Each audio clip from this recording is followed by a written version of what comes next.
Hola Pau, ¿cómo andás?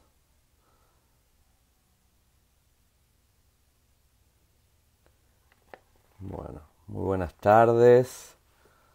Se va conectando amigos para este eh, espacio que tenemos que se llama Asuntos en 30.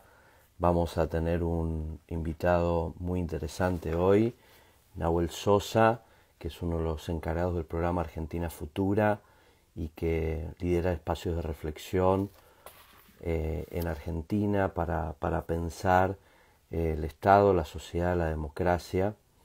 Y bueno, y ha escrito un trabajo de investigación muy interesante en la colección de Asuntos del Sur de La Democracia Importa, donde reflexiona los elementos centrales de república, democracia, transformación, disputa del sentido común. Así que es muy interesante y en un par de minutos estoy esperando que se conecte para poder tener una conversación con él sobre su trabajo de investigación.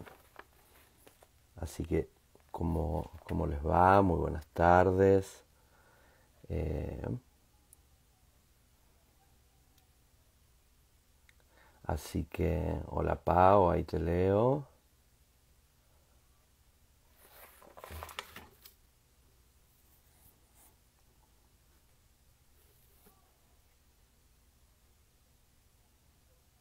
Así que bueno, ahora lo estoy esperando a Nahuel Sosa para que podamos eh, conversar sobre su investigación para este episodio especial de Asuntos en 30, donde estamos dando debates esenciales, fundamentales sobre las democracias en América Latina. Nahuel es un invitado bien interesante, eh, de sociólogo, abogado, vamos, hay mucha tela para cortar sobre su experiencia desde pensar, les digo antes que se conecte, me parece lo más interesante, cómo pensar estos grandes debates, pero desde el poder, desde el ejercicio de la función pública. Así que eh, ahora nos vamos, no lo veo todavía conectado, así que... Y bueno, entonces vamos a estar conversando en estos asuntos en 30. Así que muchas gracias por estar acá con nosotros, por estar conectados y para conversar sobre estos debates de la democracia. La verdad que estamos en un proceso de transformación estructural y donde se están dando disputas hegemónicas sobre qué es la democracia, qué es el Estado, qué es la república. Eh, Hay cierto consenso sobre las discusiones y sobre las críticas al modelo imperante que mostró en el COVID todas sus falencias, pero no tanto con cuáles son los modelos emergentes. Eh, Así que ahora voy a, ahí lo veo a Nahuel, lo voy a sumar a la conversación.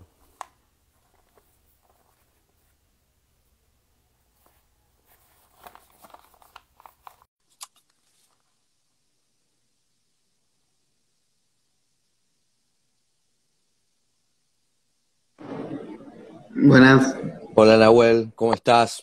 Muy buenas tardes, ¿cómo están? noches. Gracias. ¿Cómo Bueno, están? muy bien, muy bien. Un placer acá tenerte con nosotros en este episodio especial de Asuntos en 30. Te cuento, Nahuel, un poquito de qué se trata esto.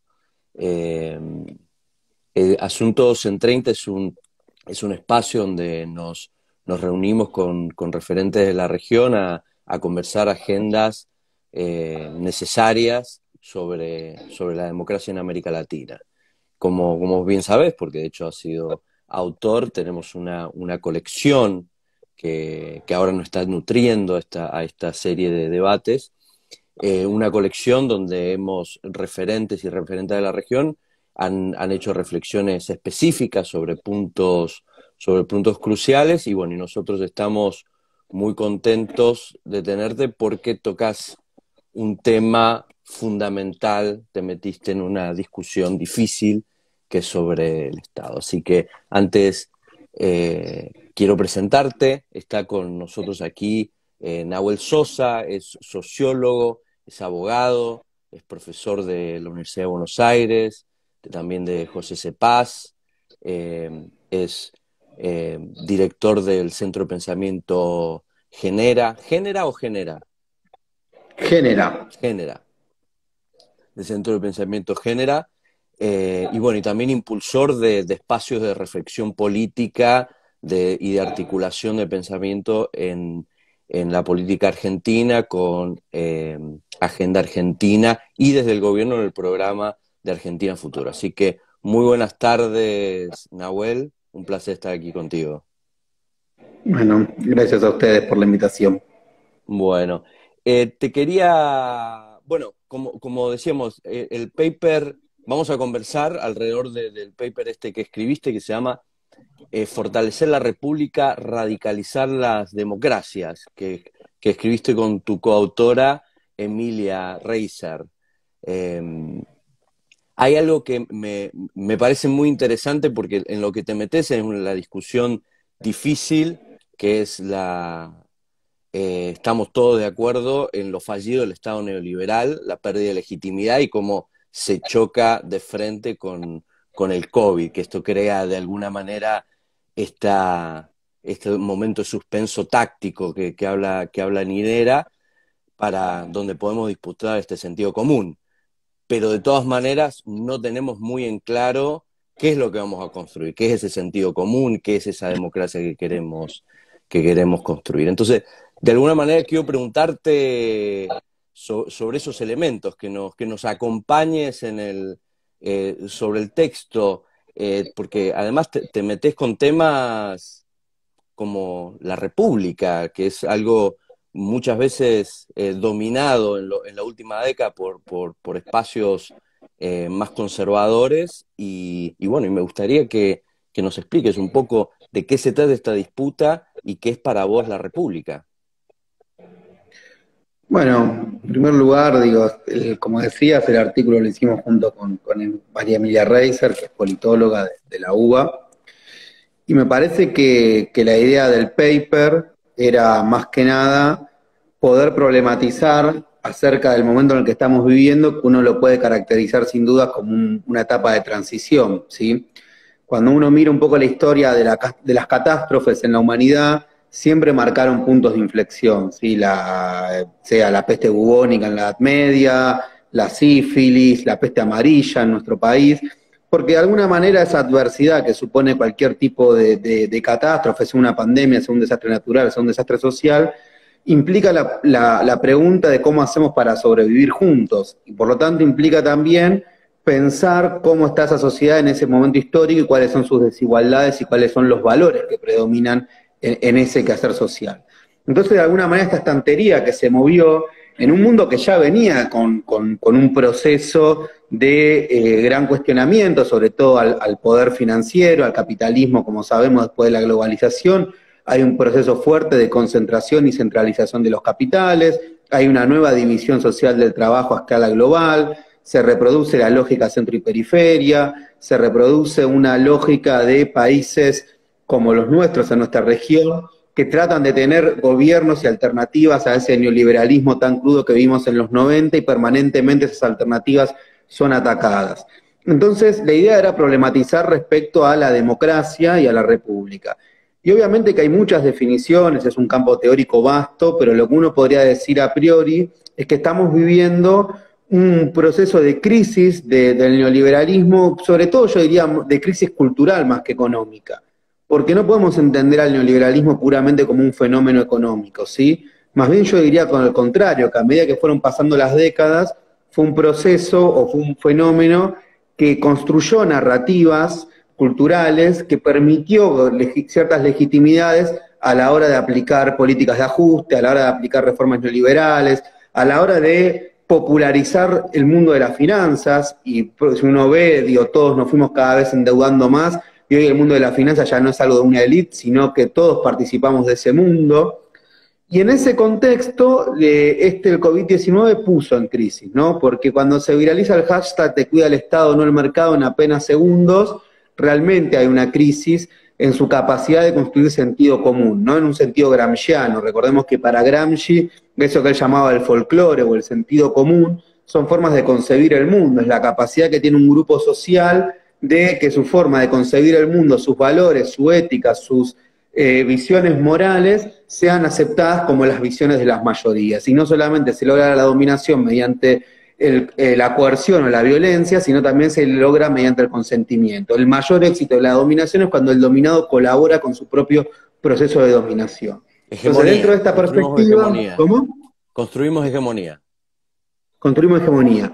Entonces, dentro de esa lógica, uno dice, bueno, hubo un punto de quiebre, y la hipótesis es que frente a esa pérdida en la capacidad de construir sentido común, hubo una reacción muy agresiva en las cuales se ha apostado a los discursos de odio, en las cuales se ha apostado a la despolitización, en las cuales se ha apostado a estas falsas dicotomías, ejemplo, autoritarismo o libertad, economía o salud, y que se han de alguna manera mezclado conceptos, ¿no? Entonces, en ese sentido, las élites entran en crisis, aparece una fuerte contraofensiva hacia esa crisis, aparece muy fuerte algo que muchos denominan como una suerte de neoindividualismo muy autoritario, que a diferencia del liberalismo clásico, mientras que el liberalismo clásico uno puede estar más de acuerdo o menos de acuerdo, pero no puede dejar de reconocer que siempre apostó a la ampliación de derechos civiles y políticos.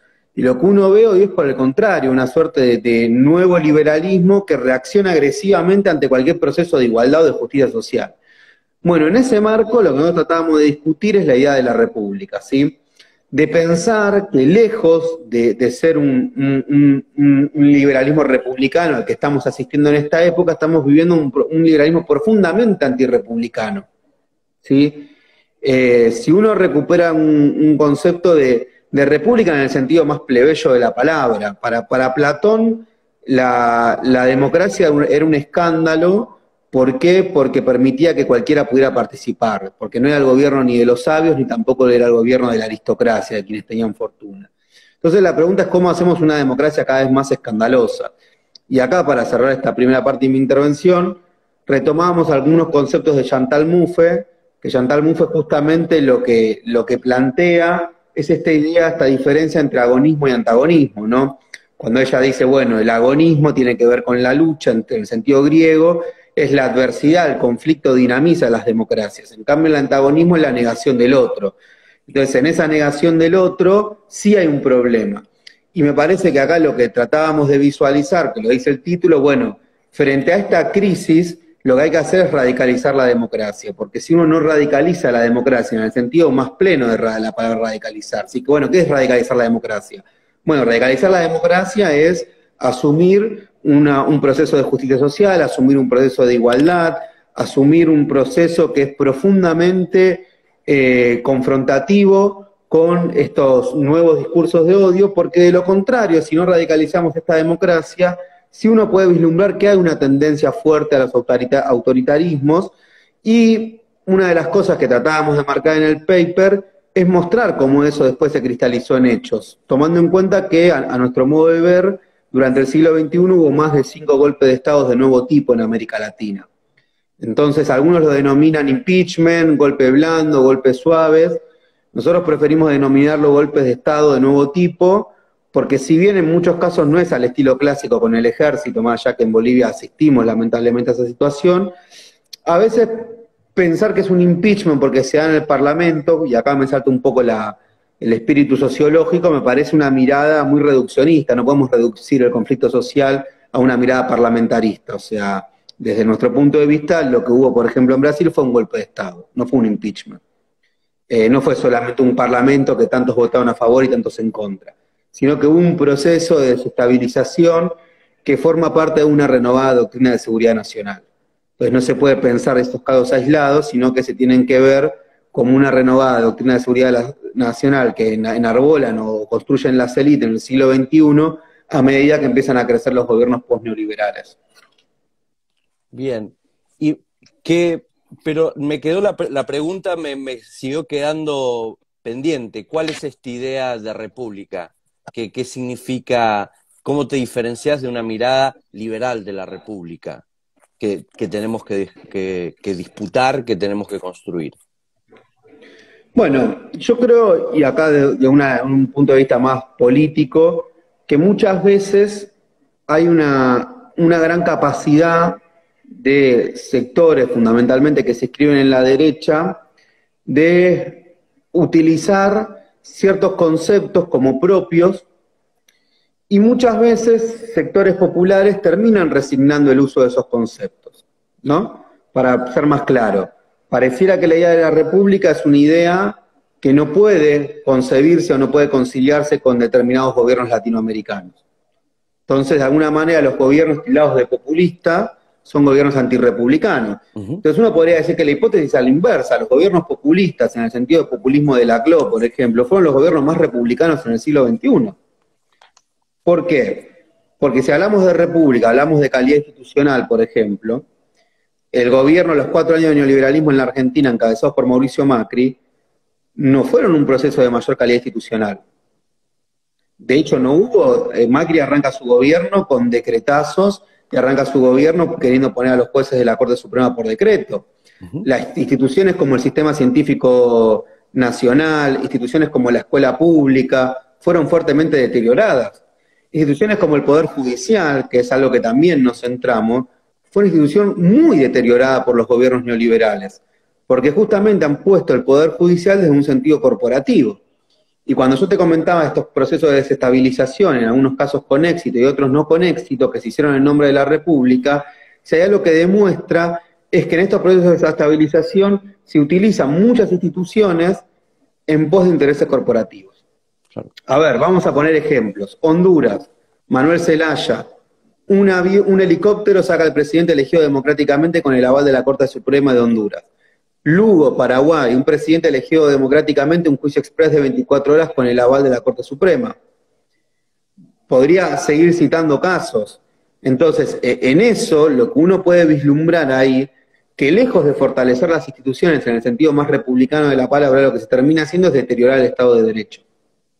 ¿Y qué contenido tiene la manera de radicalizamos la democracia? Pero vos también hablabas de qué contenidos tiene que tener este nuevo acuerdo democrático. Te cuento que en Asunto del Sur hicimos para la Semana de la Democracia este año un ejercicio con 50 organizaciones de América Latina, donde hicimos espacios de debate y de talleres de construcción para pensar un nuevo acuerdo democrático y qué contenidos tenían.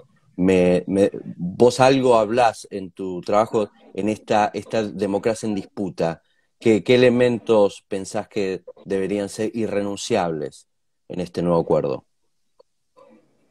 Bueno, ahí hay como dos miradas. La primera que uno podría vislumbrar es que en el plano de las derechas uno ve dos tipos de derechas que han crecido en los últimos tiempos. Una derecha, si se quiere, más una suerte de neoliberalismo cool o neoliberalismo new age, como puede haber sido el caso de Macri o de Piñera, es decir, una derecha que pone más el acento en la idea de meritocracia, de la cultura del emprendedor, del ciudadano metro cuadrado, y por otro, una suerte de derecha más ligada a Trump, a Bolsonaro, a partidos como Vox en España o AfD en Alemania, una derecha, si se quiere, un poco más retrógrada, por lo menos en su discurso, profundamente en muchos casos islamofóbica, xenofóbica, que de alguna manera frente a una hipermodernidad que es muy caótica, bueno, proponen regresar a recuperar cierta seguridad perdida, ¿no?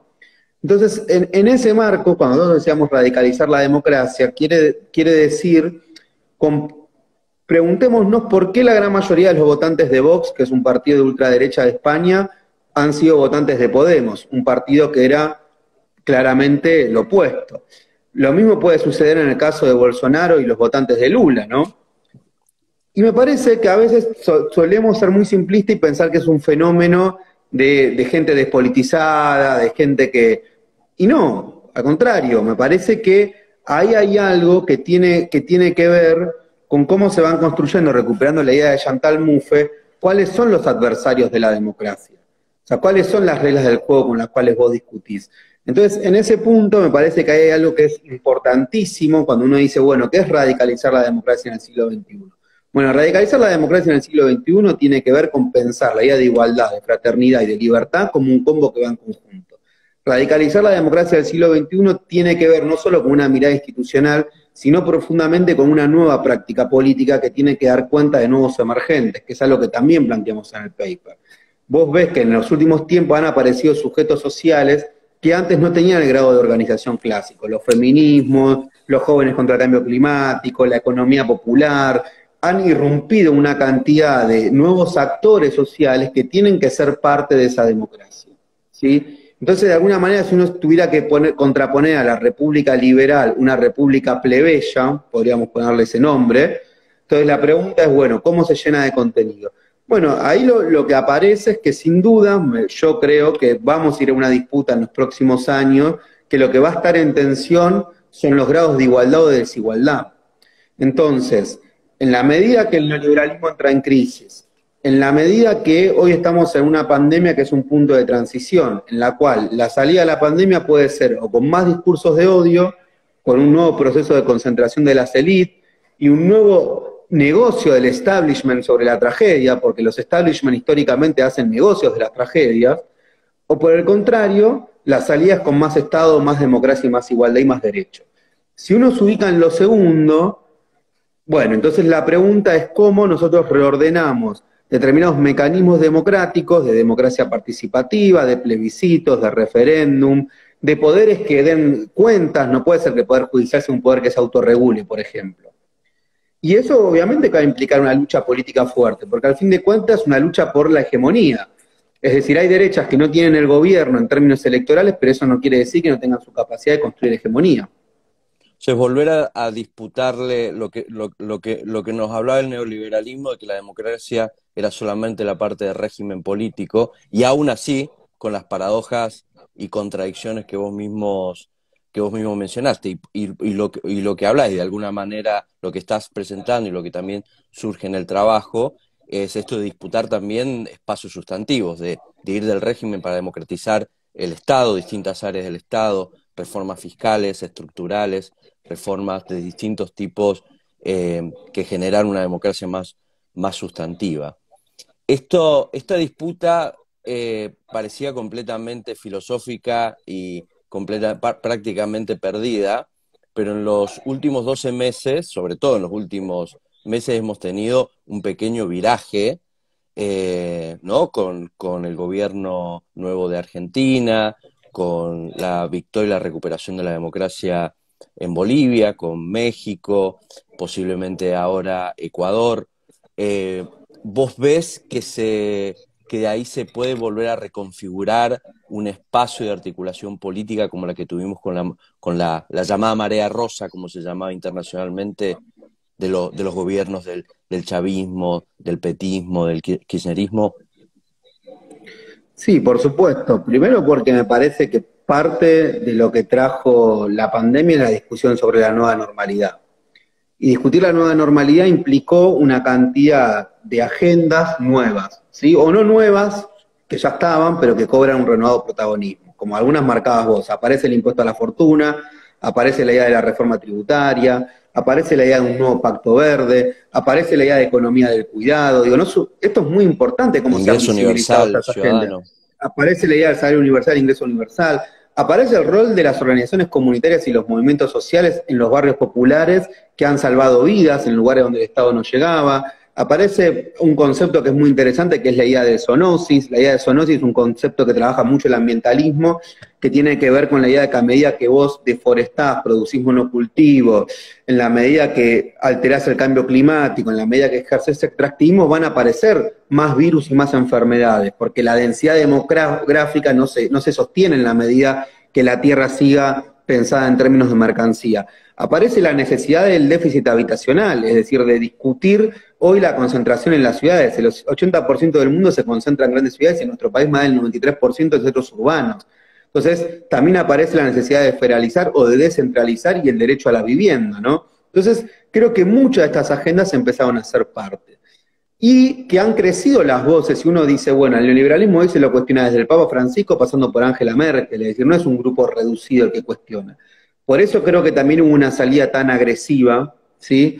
Una salida muy ligada cuando uno lo ve en los movimientos anticuarentenas, cuando uno lo ve en nuestras nuevas ideas de libertarios de derecha, que son salidas absolutamente antiestatistas, o sea, rebelde con el Estado, pero absolutamente disciplinadas con los poderes fácticos del mercado.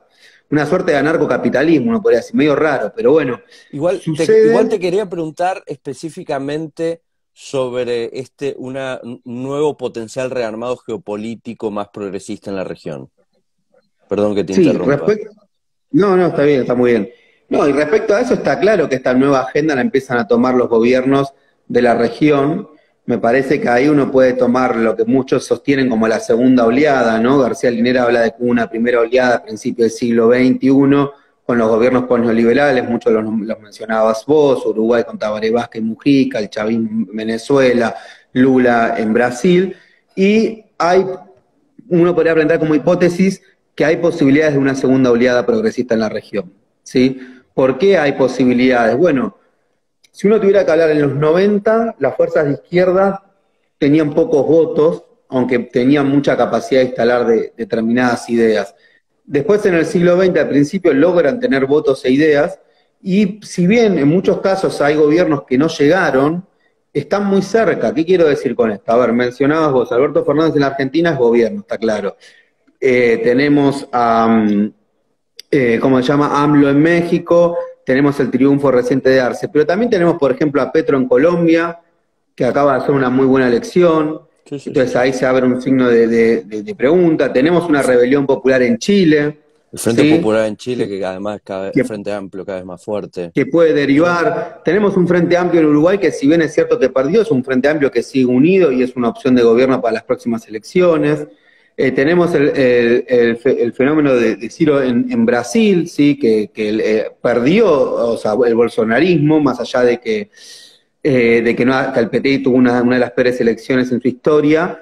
Entonces, esto que vos mencionás, el suspenso táctico que señala Linera, me parece que hay una reconfiguración y que también a nivel geopolítico lo que se está discutiendo es si las próximas décadas son décadas marcadas por el multilateralismo y la cooperación internacional, o por el contrario es una década en la cual se profundiza la guerra entre Estados Unidos y China. Entonces me parece que Los en poderes ese fácticos. marco aparecen otros jugadores en el tablero, es decir, no es la misma China de ahora que la China de los 90. Los tigres asiáticos, como se lo denominaban, han crecido, han ganado en soberanía, el neonacionalismo con gran parte de Asia. Y en ese contexto, nuestra región, algo que me parece muy importante, volviendo a la idea original más gramsciana, que vos podés perder una elección, pero perder una elección, una derrota electoral no significa una derrota política cultural. Y si hay algo que se ha demostrado es que si bien hay derechas que han vuelto a ganar por las urnas y en otros casos a través de golpe de Estado, también es cierto que ha quedado un piso de derechos que ha permitido o que permite pensar en una segunda oleada de gobiernos populares. Y te hago una última pregunta, pues la idea de esto es que sean espacios cortos, eh, pero si nos podés compartir alguna reflexión de qué significa este rol que vos tenés de dar esta discusión desde el poder, de alguna manera. No es una especulación eh, completamente filosófica, sino también es cómo se traduce esto en políticas públicas, que tiene otro tipo de reflexión, de otro tipo de implicancias. Quería saber si nos podías compartir qué tipo de discusiones están teniendo o si este tipo de discusiones se dan también en el seno de un gobierno. Sí, por supuesto, o sea, el Frente de Todos es uno de los frentes más plurales desde la vuelta de la democracia en nuestro país, y es una coalición en la cual confluyen distintas identidades políticas, pero también distintos sectores sociales, ¿sí? Uno dice, bueno, el Frente de Todos están los movimientos sociales, los colectivos feministas, los movimientos sindicales, y esta diversidad que tiene la coalición hace que existan, yo creo que cada vez es más poroso la idea entre Estado y sociedad civil en los términos liberales. Esa frontera me parece, creo más en el estilo Pulanzas, en el sentido de pensar que en el Estado hay procesos que se van dando en simultáneo desde adentro y desde afuera, ¿no? Entonces, en ese sentido, vos me preguntas, bueno, ¿cuáles son las políticas públicas desde el poder, no? Bueno, el Estado es una parte del poder, si no es el poder, entonces hay un poder de que radica en el gobierno, pero también hay un poder que tiene al frente todos que radica en los actores sociales que lo conforman. ¿Sí? En la territorialidad que tienen los movimientos sociales, en la capacidad de organización que tienen las organizaciones políticas. Me parece que esa dialéctica, que uno lo ve, por ejemplo, con mucha claridad con el MAS en Bolivia, es lo que permite que esos debates después puedan traducirse en políticas públicas, ¿sí? Entonces, si vos me decís, bueno, ¿cuál es la discusión? Bueno, la discusión es cómo hoy vos pensás en políticas públicas de acá a los próximos 10, 15 años, cómo se discute el impuesto a la fortuna, cómo se discute un proyecto que esté ligado a cuidar lo sanitario y un plan de vacunación nacional que va a ser de los más grandes que va a haber en la historia de nuestro país, y a su vez eso cómo se lo acompaña con una reactivación económica. Entonces hay una discusión que cuáles son los sectores estratégicos para reactivar la economía de la Argentina. Y ahí aparece la industria del conocimiento como una de los sectores claves, la industria de la construcción, aparece la economía popular, entonces ahí ves claramente cómo actúa. Ahora, por ejemplo, se armó el RENATEP, que es desde el Ministerio de Desarrollo Social, que es el registro de los trabajadores de la economía popular, y hubo más de 1 millón. Entonces, bueno, este fenómeno no deja de ser solo una cuestión enunciativa, sino que pasa a ser parte de una política del Estado que reconoce que hay un sector que no va a formar parte de la lógica del mercado formal tradicional, pero que sin embargo produce.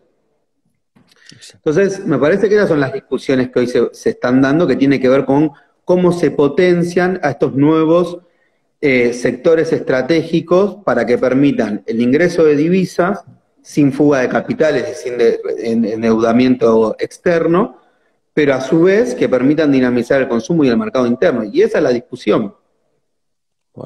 Bueno, te agradezco muchísimo por tu tiempo. La verdad, Nahuel, sé lo ocupado que estás, la verdad que te hayas permitido el tiempo en el medio de la pandemia de ponerte a escribir un trabajo muy sólido, que los invito a leer a quienes nos acompañan y quienes lo van a ver las distintas reproducciones de este video. Cómo fortalecer la República, radicalizar las democracias. De Nahuel Sosa, lo pueden ver en la página web leer en la página web de Asuntos del Sur, en la colección de La Democracia Importa. Bueno, Nahuel, te dejo un abrazo grande, cuídate y muchas gracias por tu tiempo. Gracias a ustedes. Adiós.